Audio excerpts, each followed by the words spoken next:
going to start with the Canberra Gunners, who got a week off last week after getting the win over the Centre of Excellence to advance through to the preliminary finals. Of course, the Canberra Gunners coming off a 19-2 season, so only dropping 2 games all year, and they've really set the standard in NBL1 East.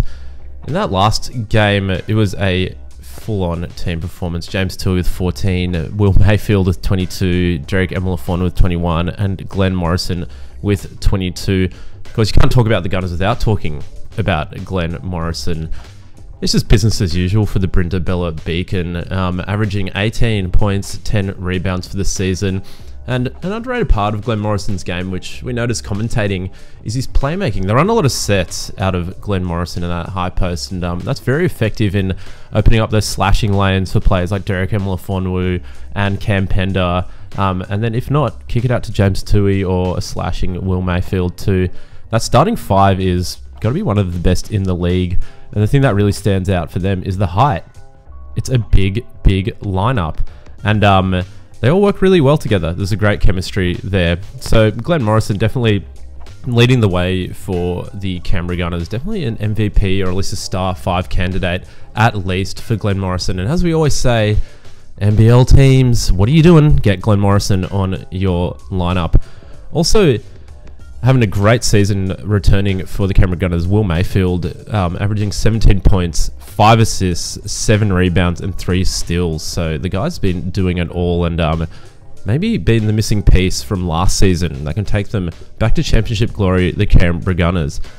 In the last game against the COE, though, Derek Emilafon with us 21 points. And let's talk about Derek for a second. He's been really the key that's unlocked the Canberra Gunners. I mean, they needed a point guard, and Derek, coming back from college, was ready to go, and he's really been given the keys to the offense. Running the point guard primarily, he's got a lot of height and can also shoot the ball, so is an absolute triple threat anytime he's dribbling the ball up. And we know how much the Canberra Gunners like to run and gun, and Derek Emilafon is quick, so gets from basket to basket, and also leads the team in steals, so he's a big part of generating those fast break opportunities. And the other part of the backcourt, Cam Pender, recently got nominated in the final 5 for Youth Player of the Year, and boys, he deserved it.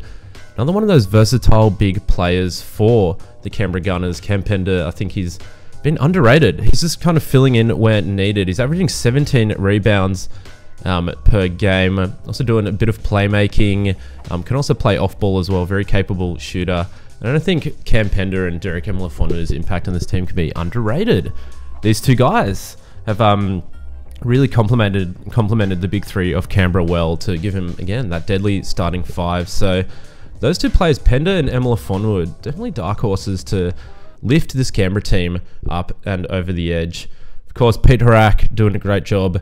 Could potentially be coach of the year. And it's really started with the defense. A lot of trapping action, using their size to their advantage, and getting out and running and gunning. So if they can do that, continue to do that, they'll be in a pretty good position to claim their 2nd NBL1 East champion.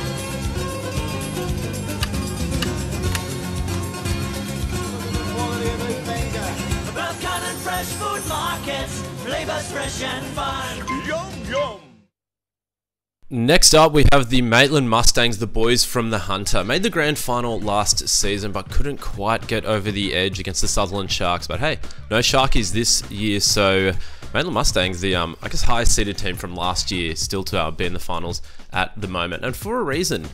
Luke Boyle's team is absolutely stacked. We know the talent they have, but it's one thing to have the talent, it's another thing to be able to use all of them. And I think that really showed up in their last game, a win against the red-hot Manly Ringer Seagulls. Billy Parsons with 22 and 13. Wow. James Hunter, 18 points. Will Cranston-Lown, 22 points, 10 assists. Just chuck in 6 rebounds, why not? Matt Gray, the Grey Goose, as usual, 22 points and 5 rebounds. So that's starting 5. What production they get from them. And rounding it out is Christian Little, who recently got nominated for Defensive Player of the Year. But a player we do want to highlight here has been the emergence of Billy Parsons. He's obviously dominating in Youth League for the last 2 seasons, back-to-back MVP in that competition. But this season, full-time NBL1 responsibilities, and is their second leading scorer, averaging 14 points and 7 rebounds. So last year he was more the Will Cranston lone Matt Gray kind of 1-2 punch. Of course, we did say they've got a lot of spread, but Matt Gray was pumping him out. And it's great that Billy Parsons been a step up to take the load off some of those other players, and does it big defensively as well. We've seen him rack up a whole bunch of steals and use his physicality to play bigger than his height defensively. So the emergence of Billy Parsons has been incredible. And of course, that goes along with Will Cranston-Lown. Now, we've talked about Will Cranston-Lown a lot on this channel, but I don't think it can be underestimated how good this guy is. And week in, week out, performing. It's not like he's a hot and cold shooter. He's always got his eye in Will Cranston-Lown. So every team needs one of those players. Especially when you get in the crunch time moments like the overtime game against the Manly Warringah Sea Eagles. You got to have that star who can really step up. Another player who's always been performing for the Maitland Mustangs and maybe doesn't get enough credit has been James Hunter. Now, he's averaging a modest 13 points, 5 rebounds for the season, but it's what he does. It's what he does off the ball that really helps this Maitland Mustangs team, setting screens, occupying the paint.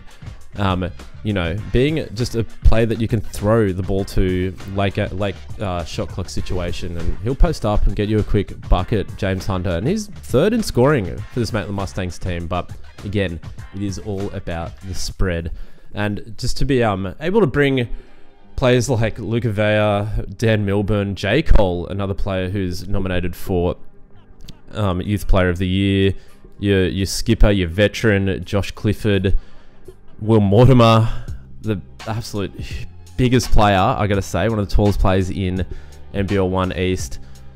There's a lot of depth in this Maitland Mustangs team, so they're a hard team to scout for because, you know, it's a pick your poison kind of situation with plenty of players who can pop off. But at the end of the day, for the Maitland Mustangs, it comes down to the bigs, and bigs. They can just pound you on the inside, which not a whole lot of teams can do in NBL1 East. So if they're going to go up against a team like the Canberra Gunners and Glenn Morrison, Lockie Smith, it's good to have not just good starting bigs, but great bigs coming off the bench as well. So for keys to success of Maitland Mustangs is going to be keep on pounding it in the paint.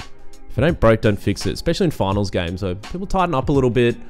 You know, maybe if your shot's off from a few nerves, a few jitters, it's always good to be able to just get the ball into the post or get into the bucket, draw fouls or finish strong. This Maitland Mustangs show was not authorised by Merrill Swanson MP, Federal Member for Patterson. But for the love of God, would someone please check out our YouTube channel. Come on, let's get some views up here. Come on, what are we doing? The Centre of Excellence is often a team that can go under the radar. You know, kind of doing their own thing. They play a bit of a strange draw due to international commitments. So some people may be surprised to see the Centre of Excellence in the Final Four in NBL1 East. But when you take a little bit of a closer look at it, you can see why they're there. I mean, the Centre of Excellence is always a team that has plenty of talent. I mean, they've got some of the best young talent in the world playing for them. But it's one thing to get those players out in the court. It's another thing to be able to balance out their lineup. And look, I think the best way to look into how the Centre of Excellence got here is to look at their road to the preliminary finals. It didn't start off the way they wanted, a 95-74 defeat to the Canberra Gunners. Now, for the first 3 quarters, Centre of Excellence managed to keep up with the former champion Canberra Gunners, but eventually faded away, only scoring 9 points in the 4th quarter. A big issue for them that day was they were out-rebounded. The height difference between Canberra Gunners and Centre of Excellence was really on display, and they really didn't have an answer for the likes of Glenn Morrison and you know, players like Lockie Smith we mentioned a little earlier, and the just the overall big physical presence of the Canberra Gunners.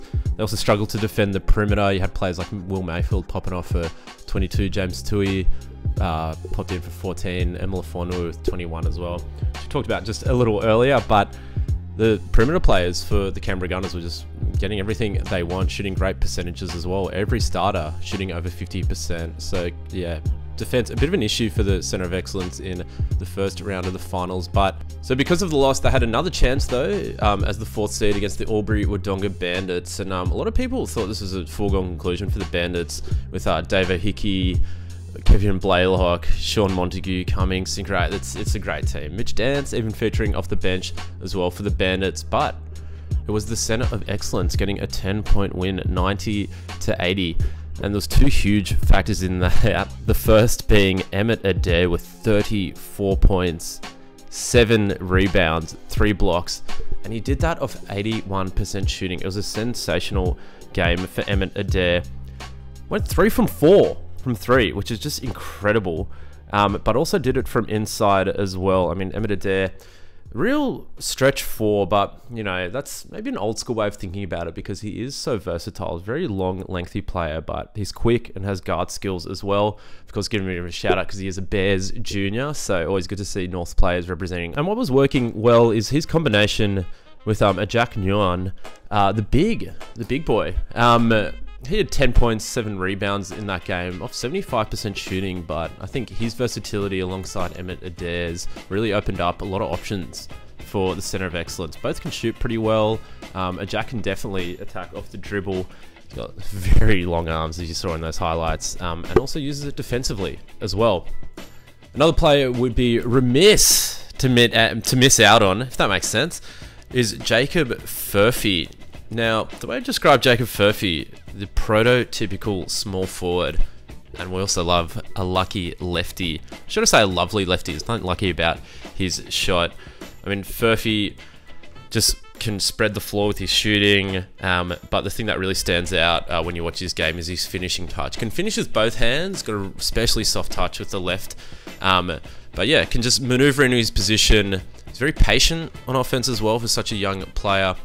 And yeah, can get to his spots and fill them up. He is, of course, the captain of the Center of Excellence team. So as far as, I guess, a leading scorer or a leader goes, Jacob Furphy is the one you got to keep an eye out for. It's 16 points, 5 rebounds, and 6 assists in their victory over the Albury-Wodonga Bandits. So 6 assists, don't overlook those as well.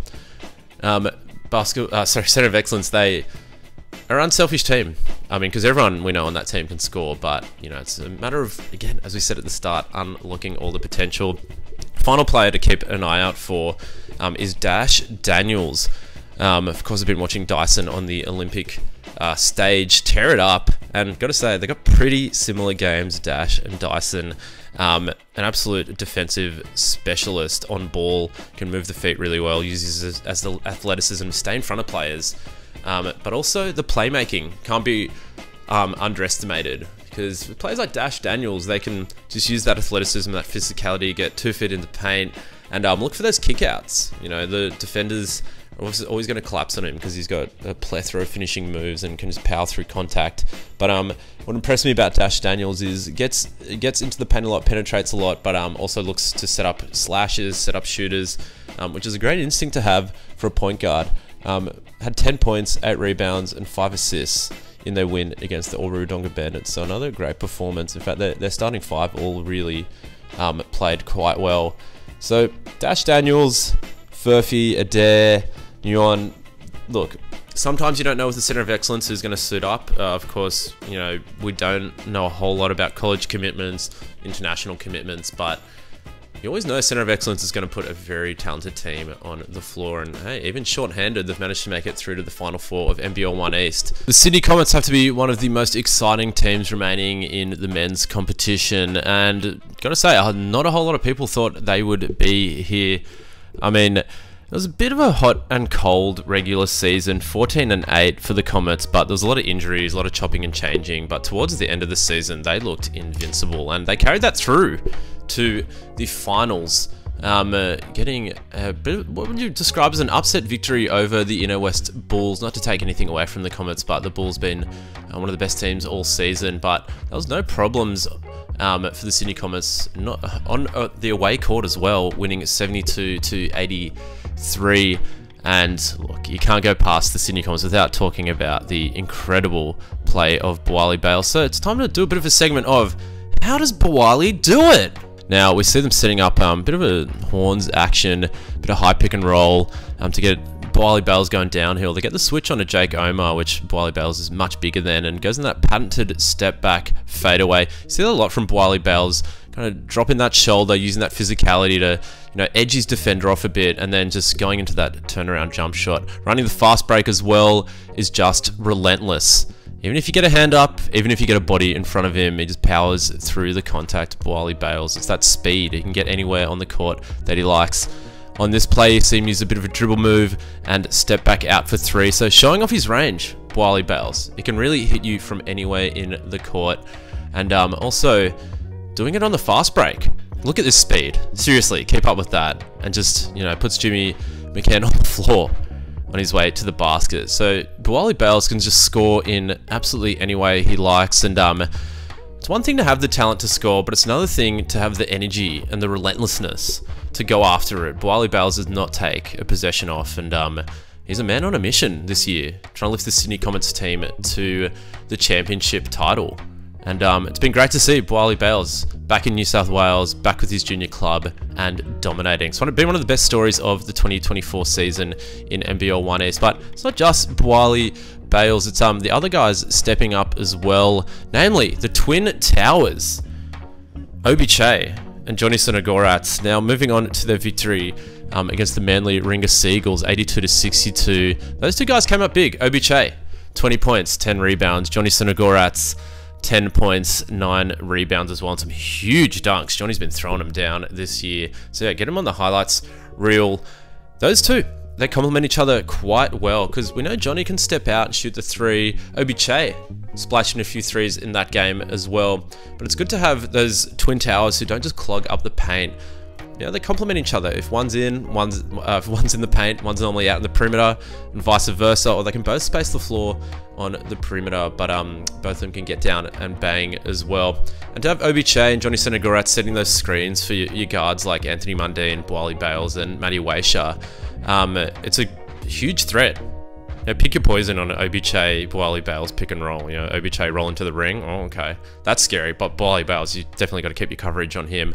So those players, I think, can't go overlooked, especially the bigs, and they help out a lot in the rebounding department, the one-on-one stuff, because we know the Sydney Comets like to get out and run and gun, and that normally starts with a good stop, rebound, outlet pass, and they're off to the races. But another player that's been the pointy end of the defense for the Sydney Comets this year has been Matty Waisha, a nominee for Defensive Player of the Year and an elite perimeter defender, Matty Waisha.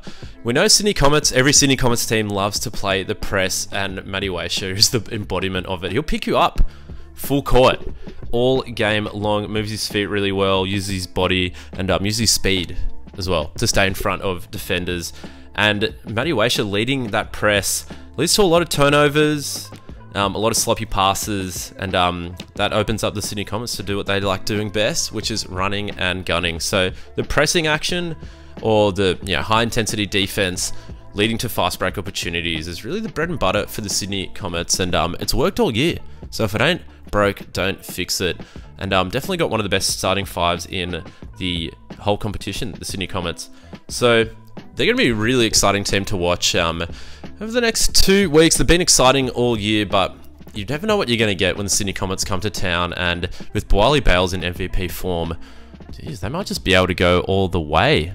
2 wins and they've got the championship. It sounds so easy, but yeah, it ain't that easy in the NBL1 East. And that's all we have time for our men's preview. Of course, check out our women's preview. That'll be coming out soon and available on our YouTube channel.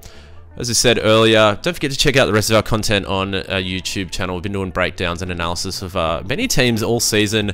So just get up to date before the finals, and we'll see you at the grounds. Get out there, support your teams, and we'll see you there.